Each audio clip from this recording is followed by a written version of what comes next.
নমস্কার বন্ধুরা, কেমন আছো তোমরা সবাই? আশা করি সবাই খুব ভালো আছো। শুভমিতা ব্লগে সবাইকে স্বাগত জানাই। আজকে তোমাদের সাথে এগ চিলির রেসিপি শেয়ার করব।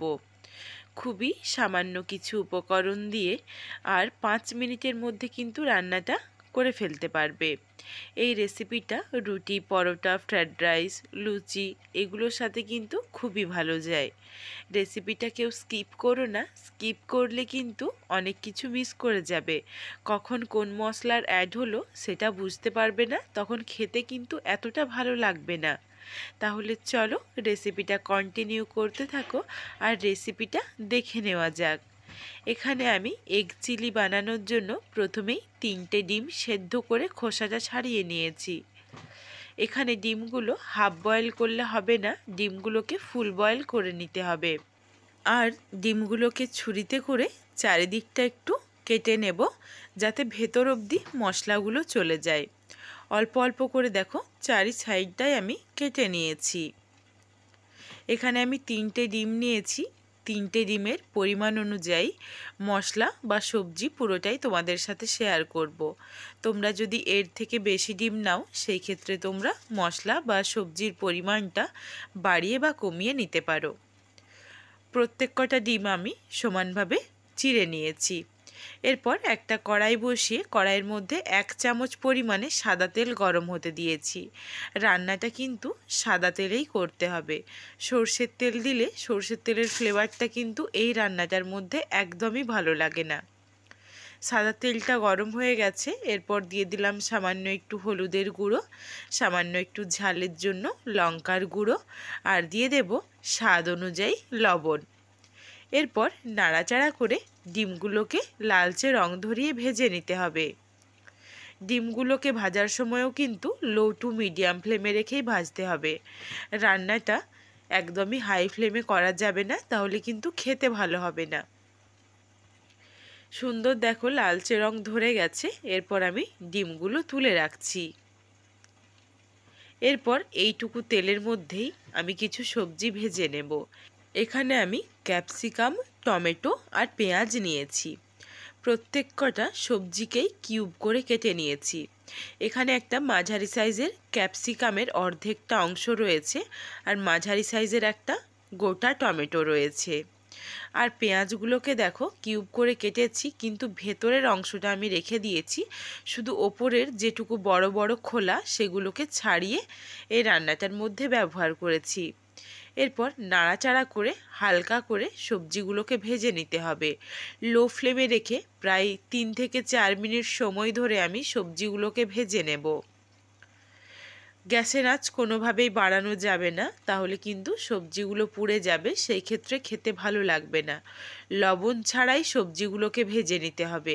সবজিগুলো ভাজা হয়ে গেছে, তুলে রেখে দিয়েছি। কড়াইয়ের মধ্যে আবারও 2 চামচ পরিমাণে সর্ষের তেল গরম করে 6-8 কোয়ার মতো রসুনকে কুচি কুচি করে কেটে নিয়েছিলাম, রসুন কুচি আর 2টো কাঁচা লঙ্কা কুচি দিয়ে দিলাম। তোমরা তোমাদের ঝালের পরিমাণ অনুযায়ী কাঁচা লঙ্কাটার ব্যবহার করো। নাড়াচাড়া করে একদম হালকা 10 থেকে 15 সেকেন্ড মতো ভেজে নিয়েছি। সুন্দর একটা স্মেল এসেছে রসুনের থেকে। এরপর দিয়ে দিলাম অল্প একটু হলুদ গুঁড়ো, অল্প একটু লঙ্কার গুঁড়ো আর স্বাদ অনুযায়ী অল্প একটু লবণ। এখানে আমি লঙ্কার গুঁড়োটা কমই ব্যবহার করেছি। আর দিয়ে দিলাম ছোট একটা সাইজের পেঁয়াজ বাটা। এখানে চামচ অনুযায়ী মাপ করলে 2 চামচ পরিমাণে পেঁয়াজ বাটা রয়েছে। পেঁয়াজ বাটা দিয়ে একদম লো ফ্লেমে ভালোভাবে মশলাটাকে কষিয়ে নিতে হবে। মশলা থেকে দেখো তেল ছেড়ে এসেছে, সুন্দরভাবে মশলাটা কষানো হয়ে গেছে। এরপর এখানে আমি কিছু সসের ব্যবহার করব। 2 টেবিল স্পুন পরিমাণে দিয়ে দিলাম tomato ketchup, 1 tablespoon soya sauce, আর দেব 1 টেবিল স্পুন ভিনিগার। একদম লো ফ্লেমেই রয়েছে গ্যাসের আঁচ। সসগুলোকে একবার নাড়াচাড়া করে মিশিয়ে নেব। মিশিয়ে নেওয়ার পরই এখানে আমি 1 কাপ পরিমাণে জল অ্যাড করব। সুন্দর দেখো একটা কালার চলে এসেছে, তবে রান্নাটা করার পর আরও সুন্দর একটা কালার আসবে। জলটা ফুটে যাওয়া অবধি অপেক্ষা করব। তার আগে দিয়ে দিলাম হাফ চামচ চিনি। চিনিটা কিন্তু অবশ্যই ব্যবহার করতে হবে, তার কারণ এখানে বিভিন্ন রকম সসের ব্যবহার রয়েছে, টমেটো ক্যাপসিকাম রয়েছে। চিনি না দিলে কিন্তু খেতে ভালো হবে না। ভালোভাবে ফুটে উঠেছে, এরপর ভেজে রাখা সবজিগুলো দিয়ে দিয়েছি। প্রথমে আগে সবজিগুলো দেওয়ার পর ভালোভাবে নাড়াচাড়া করে সসের সাথে মিশিয়ে নিলাম। এরপর এতেই দিয়ে দেব ভেজে রাখা ডিমগুলো। ডিমগুলো দিয়ে দিয়েছি, আবারও একবার নাড়াচাড়া করে ভালোভাবে সসের সাথে মিশিয়ে নেব। এরপর গ্যাসের ফ্লেমটা একদম লোতেই থাকবে, কোনোভাবেই আঁচ বাড়ালে হবে না রান্নাটা। তোমাদের আমি আগেই বলেছি একটু ধীরে সুস্থে রান্নাটা করতে হবে। লো ফ্লেমে রেখে 5 থেকে 6 মিনিট মতো অপেক্ষা করব। বেশ অনেকটা দেখো জল শুকিয়ে গেছে, আর ক্যাপসিকাম বা পেঁয়াজ টমেটোগুলো কিন্তু একটু নরম হয়ে গেছে। তো এইখানে তোমরা যেমন গ্রেভি রাখতে চাও সেই অনুযায়ী গ্রেভিটা রেখে দিও। এখানে আমি একটু শুকনো শুকনো করব, বেশি কিন্তু গ্রেভি রাখবো না। সুন্দর দেখো বেশ শুকিয়ে গেছে, আর ক্যাপসিকামগুলো ভালোভাবে নরম হয়ে গেছে। এরপর মিশিয়ে নাড়াচাড়া করে নাবিয়ে নিচ্ছি। এখানে কিন্তু লবণের পরিমাণটা বুঝে ব্যবহার করতে হবে, তার কারণ এখানে সয়া সস রয়েছে। সয়া সসের মধ্যে লবণ থাকে। আর অতি অবশ্যই চিনিটাও ব্যবহার করো। এগ চিলির এই রেসিপিটা তোমাদের কেমন লাগলো কমেন্ট করে জানাতে ভুলো না কিন্তু। রেসিপিটা যদি ভালো লাগে তাহলে লাইক করো, শেয়ার করে বন্ধুদের দেখার সুযোগ করে দিও।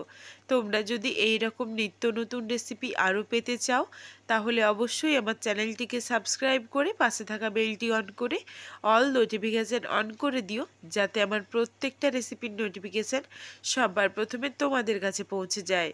আবারও খুব শীঘ্রই হাজির হচ্ছি নতুন কোনো এক রেসিপি নিয়ে। পরবর্তী রেসিপি দেখার আমন্ত্রণ রইল। পুরো ভিডিওটা দেখার জন্য অনেক অনেক ধন্যবাদ। আজকে আসি।